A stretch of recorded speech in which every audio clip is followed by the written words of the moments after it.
Gagawa tayo ng iced coffee. Oh, mainit ang ulo dahil mainit ang panahon. Pagkakitaan na lang natin ang summer ngayon. Para naman maibsan ng init, gumawa tayo ng iced coffee. Kahit isang flavor lang dito ang gawin mong pang negosyo. Ayan, so tikman na natin.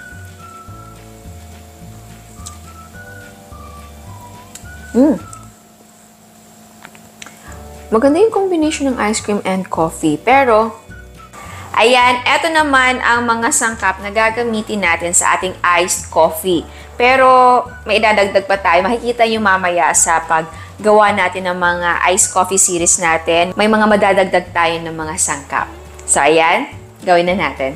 Ayan, so unahin natin magtunaw ng ating instant coffee powder. Ayan. Lagyan natin ng mainit na tubig. Okay.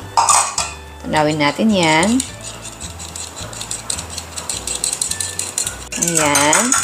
And then next ay, maglagay tayo ng condensed milk dito sa ating baso. Dahil ang unang gagawin natin ay iced Spanish latte. Ayan. So, lagyan natin ng condensed milk. Okay. And then next ay, maglagay na muna tayo ng yelo. And then, maglagay tayo ng full cream milk or fresh milk or kung anong gusto nyong gatas. Ayan. Okay. Actually, pwede yung lagyan na muna itong condensed milk natin ng konting milk. Tapos, haluin nyo kung gusto nyo na matunaw agad yung ating condensed milk. Pero ako, hindi ko siya hahaluin para makita natin yung layers na gagawin natin. So, next ay ilagay na natin yung ating kape. Ayan. So, ayan, kita nyo yung layers na ginawa natin. Yung condensed milk, yung ating gatas, tapos yung ating kape. Ayan. Ayan, so next na gagawin natin ay iced mocha. So, may coffee yon, chocolate and coffee ang combination niya. So, maglagay tayo ng ating chocolate na mixture. So, eto yung ginamit ko ay, eto yung ginamit natin sa paggawa ng iced cocoa. So, eto ay combination lang ng condensed milk at cocoa powder. Tapos, paglagay tayo ng yelo, lagyan natin ng gatas.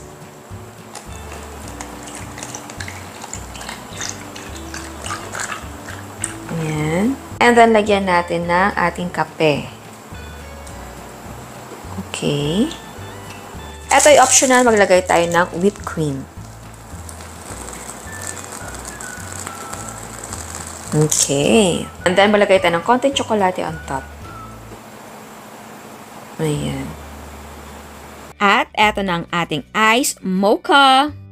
Next naman ay iced white mocha. So, maglagay tayo sa baso ng white chocolate sauce. Ayan. Okay. Sa paggawa nito, ipapakita ko sa end ng ating video. Maglagay tayo ng yellow. Okay. Maraming pamamaraan sa pag-assemble ng ating iced coffee, Yung iba naglalagay sila agad ng kanilang milk. Ako, yellow. Next, ang ating gatas. Ayan. So, hanggang dito na yung gatas natin. Then, next, lagyan natin ng ating kape.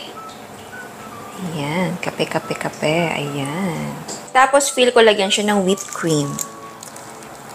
Optional naman ang paglalagay ng whipped cream. Optional, maglagay tayo ng caramel sauce. Ayan. At eto na ang ating iced white mocha. Next ay strawberry coffee. So, una ay gawin natin yung ating dalgona na topping. So, eto ay 1 tablespoon ng instant coffee powder. Lagyan natin ng 1 tablespoon ng sugar and 1 tablespoon ng hot water. Gagawin lang natin ay i-whip natin ito until frothy na siya or parang foamy. And yes, pwedeng fork ang gamitin, pero yun nga nakakangalay. At dahil nangalay ko sa wire whisk, gumamit ako ng mixer. And ayan na siya. So, maglagay tayo ng strawberry na syrup. And then, maglagay muna tayo ng konting gatas. Yan. Mix natin yan. So, lagyan natin ngayon ng ating yellow. Then, lagyan natin ng gatas. And then, next ay, lagyan natin ng ating dalgona topping. Oopsie. Okay. Ayan. And, ayan na siya.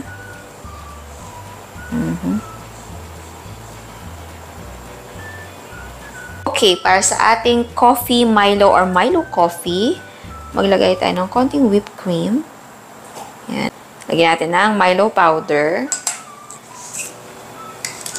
Tapos, i-whip natin yan. Ay, wait na muna. Mix na muna natin para hindi sumabog yung ating powder. Whip natin to.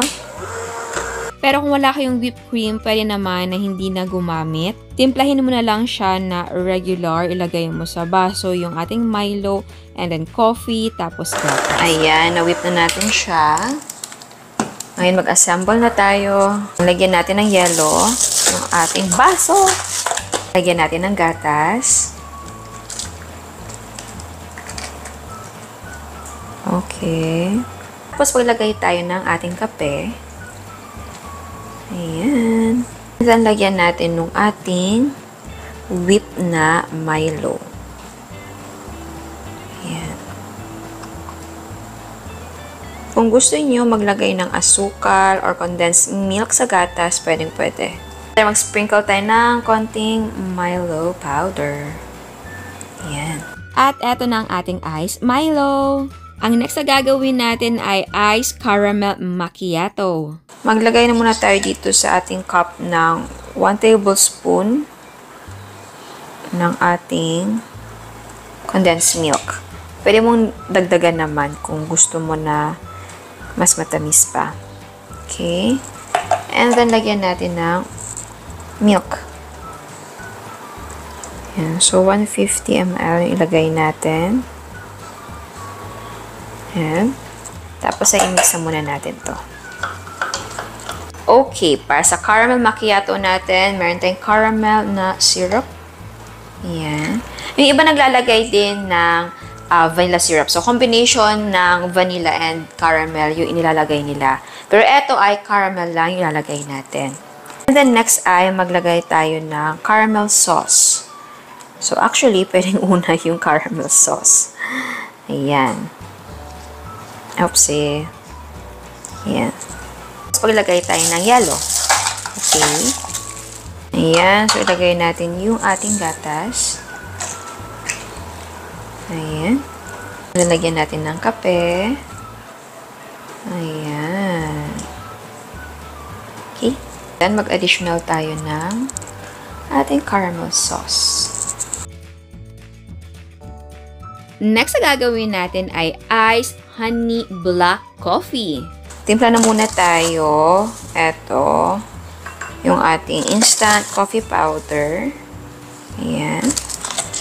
Lagyan natin ng tubig. Ito, mas marami yung tubig. Dahil hindi tayo maglalagay ng milk. Dahil ito ay black coffee lang. Haluin natin yan na maayos. Ayan, so una, lagay tayo ng ating yellow.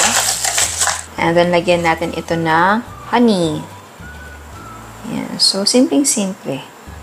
Kung ayaw nyo ng honey or kung walang honey, pwedeng brown sugar. Ayan, and then, lagyan natin ng ating coffee. Ayan. And ayan na siya yung ating iced honey black coffee. Next naman ay iced orange coffee. So, una, lagay tayo ng yellow. And then, next ay maglagay tayo ng orange na juice. Okay.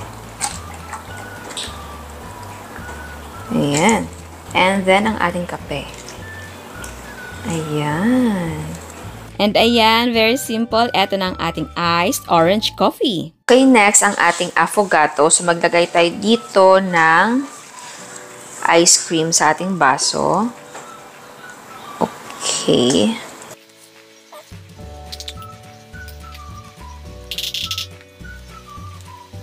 Okay, nabitin yung ice cream ko. Maglagay pa tayo ng frozen na whipped cream. Yan po ay frozen.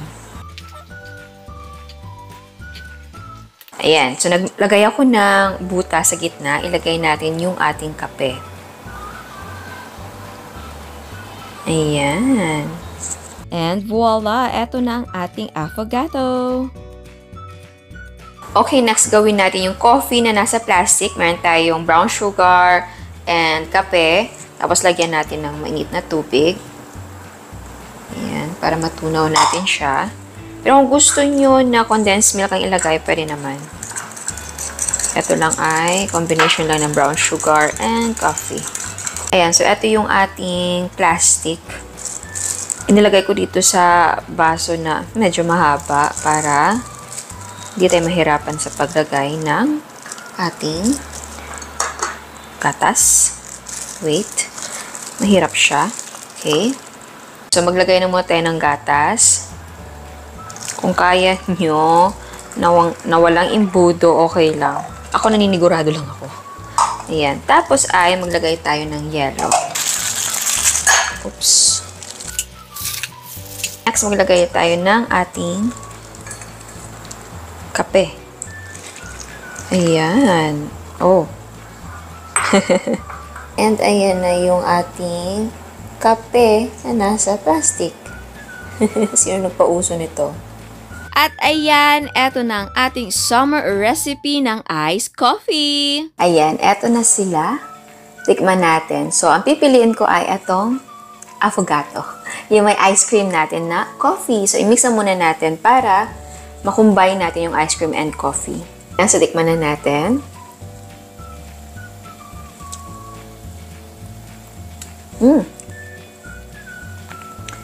Maganda yung combination ng ice cream and coffee. Pero, yung coffee na timpla natin ay natatapangan ako kasi hindi talaga ako mahilig sa kape. Lalo na kapag sobrang tapang. Ang gusto ko lang talaga yung parang konting-konti lang ng kape. Yung bang mas marami talaga yung gatas. Yun yung gusto ko. Ayan. Nagugustuhan ko siya kapag mas marami yung nasip ko na ice cream.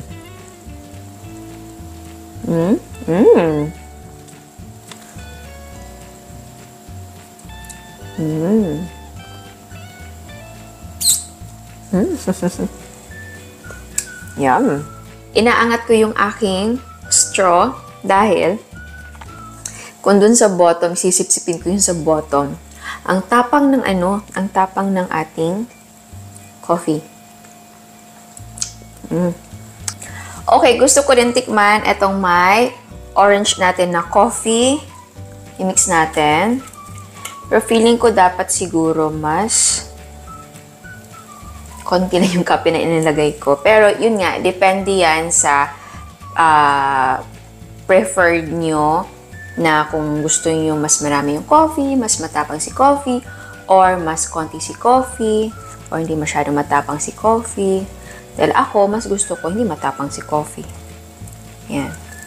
Sip tayo. Ay!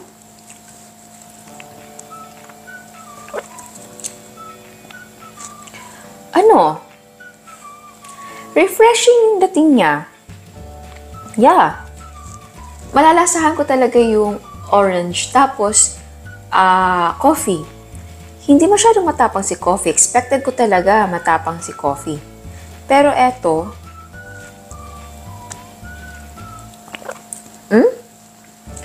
yung tangy na lasa ng orange andun. Ay? Hala, hindi ko expect na parang, hindi naman na super gusto ko siya, pero okay lang sa akin. Parang mauubos ko siya.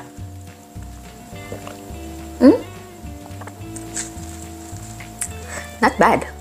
Surprisingly, okay siya sa akin, Alam nyo, may ginawa ako before, at super tagal na, siguro 10 years ago, na gusto ko sana siyang gawin ngayon, pero feeling ko parang ang dami na nating nagawang kape. So, baka humaba yung ating video. So, hindi ko siya ginawa. Pero, share ko lang sa inyo. Yung ginawa ko before, konting kape lang ilalagay ko sa aking gatas. At ang gamit kong gatas nun ay Bear Brand. Tapos, lalagyan ko ng konting kape at konting-konting orange juice na yung instant na powdered juice. Ang sarap niya. Siguro sa inyo parang weird yung combination, pero masarap siya. Kasi konti lang talaga yung inilalagay ko na instant na orange juice na powder. So, parang ano lang, parang nakakalasa lang siya. So, siguro next time gawin natin. And, nga pala, nagawa ko na to noon. I-check nyo yung 39 pesos na coffee. So, ayan, pwede ka mag-create ng mga gusto mong flavor ng coffee. Sana gustuhan nyo ang recipe natin ngayon. Ciao! Para sa white chocolate sauce natin, meron tayong evaporated milk. Tapos ay buksan natin ang apoy.